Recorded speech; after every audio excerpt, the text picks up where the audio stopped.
Welcome, everybody, to the WBA standings as we have hit the 138 game mark of the regular season, six games later.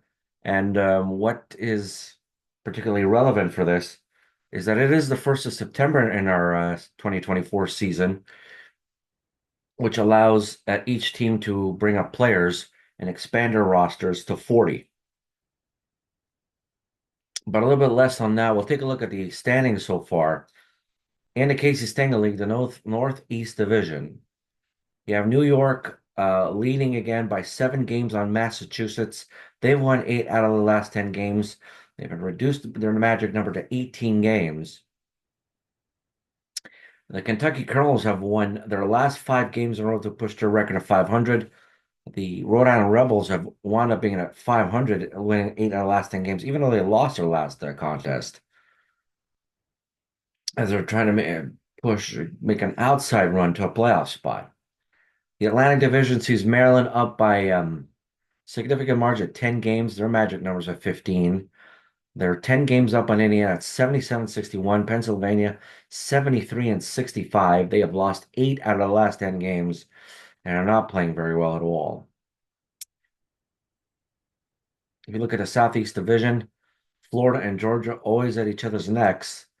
Florida up at 84-54. They have a 5-game lead on Georgia. Meanwhile, North Carolina has won 8 out of the last 10. They're 76-62, and they're 8 games back of first place. But more importantly, they're in a wild card spot. Alabama has really struggled, having lost their last 4 games, as they're trying to make a run for the playoffs, but it doesn't look like it the way they've been playing. Look at the Mid-North Division. Ohio, 7 games left in terms of a magic number. 91 wins, 47 losses, 18 games up on Iowa, although they have lost their last 2 games.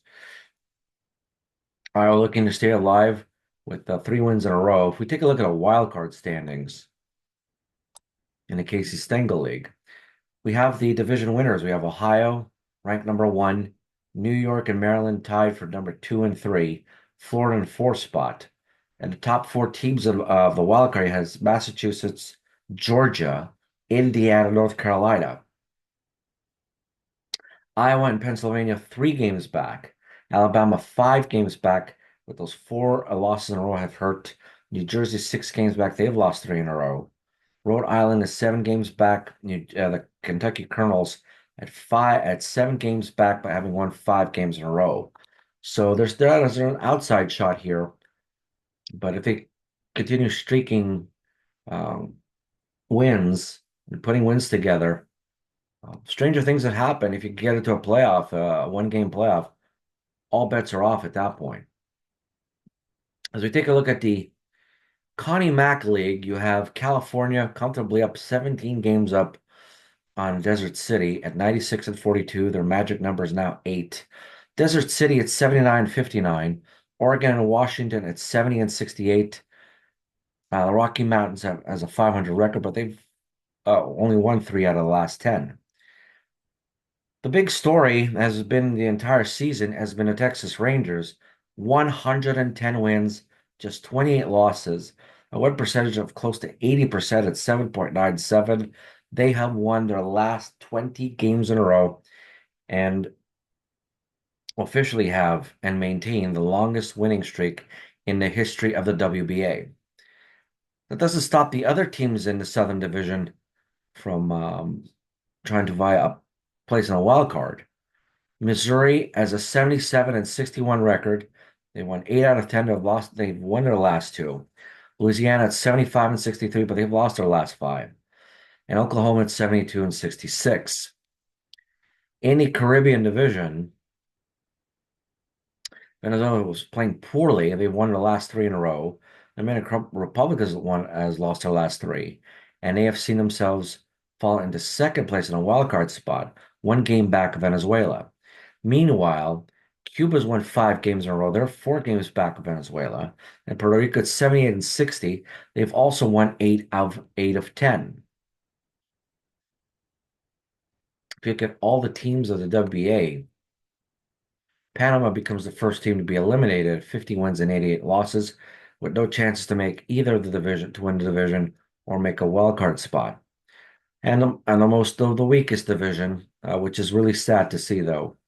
You'd expect to see one or two teams at 500 or better, but it's clearly not, and doesn't seem like it's going to happen. Japan winning the division at 62 and 76, 5 games up on Canada, 6 on Curacao. Europa's won 3 games in a row after sweeping Australia,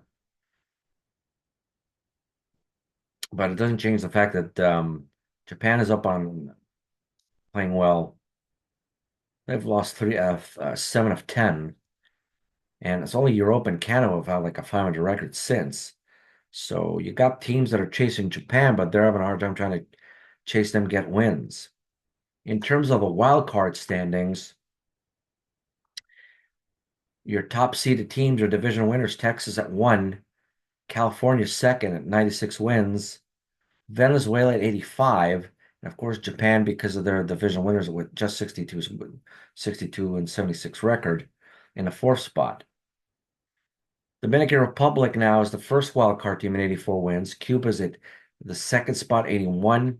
Desert City at 79. Puerto Rico at 78. And then you got some interesting teams right behind Puerto Rico. Missouri's 1 game back. Louisiana's 3 game back. But that 5 game losing streak hasn't helped at all. Oklahoma 6 games back.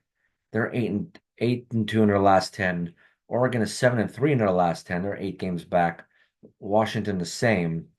Rocky Mountaineer having won their last game, they're 9 games back, and Arkansas um, far away. They've won their last 2, but they're 60 and 70. The conundrum here with the wild card is that Japan finishes at 62-76.